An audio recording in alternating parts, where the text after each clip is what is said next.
दरभंगा में high voltage drama के बाद अब पटना पहुंच गए हैं राहुल गांधी। नमस्कार, दर्श न्यूज में आपका स्वागत है। मैं हूं अनुराग।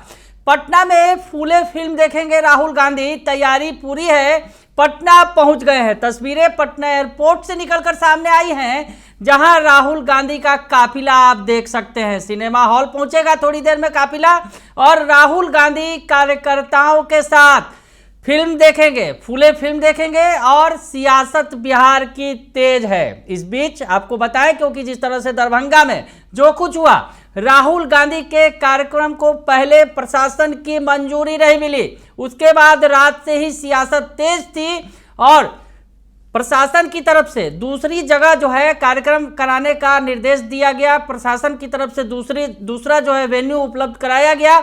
बावजूद इसके कांग्रेस ने कहा कि राहुल गांधी का कार्यक्रम वही होगा, अंबेडकर छात्रावास में।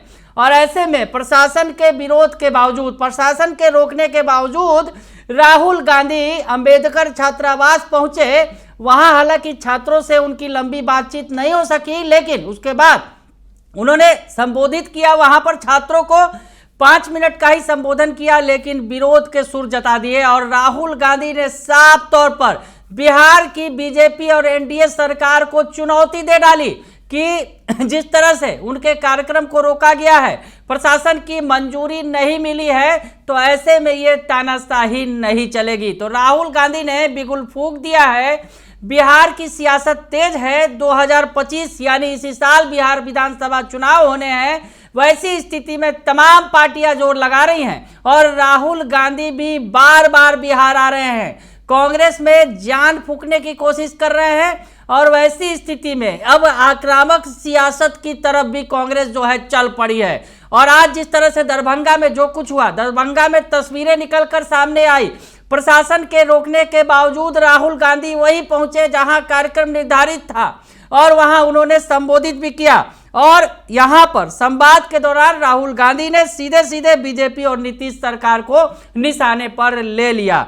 यानी अब कहे, सीधे तौर पर कहे तो अब राहुल गांधी जो लोकसभा में नेता प्रतिपक्ष हैं, उन्होंने साफ तौर पर कह दिया है, साफ तौर पर कहा जाए सीधे सीधे एनडीए से टकराव मोल ले लिया है। अब इसमें जिस तरह से राहुल गांधी ने प्रशासन के आदेश का उल्लंघन किया है, उन पर केस दर्ज किए जाने की भी बात सामने आ रही है। हालांकि इस पर अभी प्रक्रिया चल रही है, केस फिलहाल दर्ज नहीं किया गया है। लेकिन जिस तरह से प्रशासन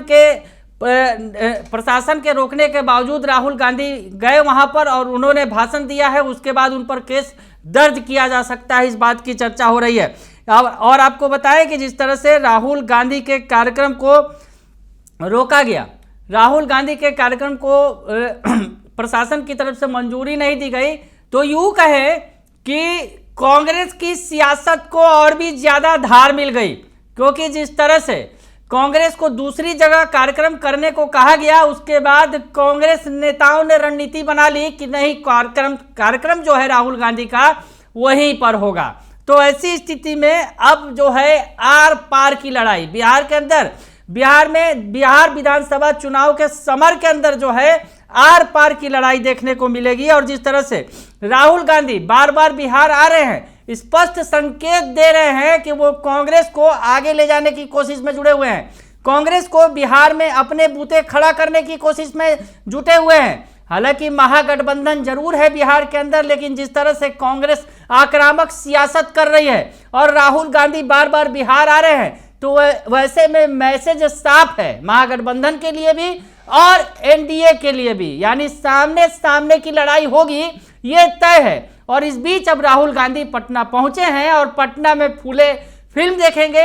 और इसके बाद जो है क्या कुछ होगा आगे, किस तरह से वो संबोधित करते हैं या फिर कुछ और बयान जारी किए जाते हैं, ये देखना दिलचस्प होगा। लेकिन फिलहाल जो है राहुल गांधी के इस बिहार दौरे पर सियासत तेज है। हाई वोल्टेज ड्रामे के बाद, दरभंगा के बाद अब राहुल गांधी पटना में हैं। और पटना में, जहां पटना में सियासी केंद्र है बिहार का, ये पटना, और पटना में राहुल गांधी हैं, तो ऐसे में सियासत तो तेज होनी तय है। अब देखते हैं अब नेताओं की कौन कौन से बयान आते हैं। हालांकि आपको बताएं कि तेजस्वी यादव ने पहले ही अपना विरोध जता दिया था और कहा था जिस तरह से प्रशासन तानाशाही कर रहा है, सरकार तानाशाही कर रही है, वैसे नहीं चलेगा। सरकार को जवाब देना होगा, प्रशासन को जवाब देना होगा कि आखिर कार्यक्रम को क्यों रोका गया, कार्यक्रम को क्यों नहीं मंजूरी दी गई। बने रहिए दर्श न्यूज के साथ, तमाम खबरों से आपको अपडेट रखेंगे। फिलहाल के लिए इतना ही, धन्यवाद।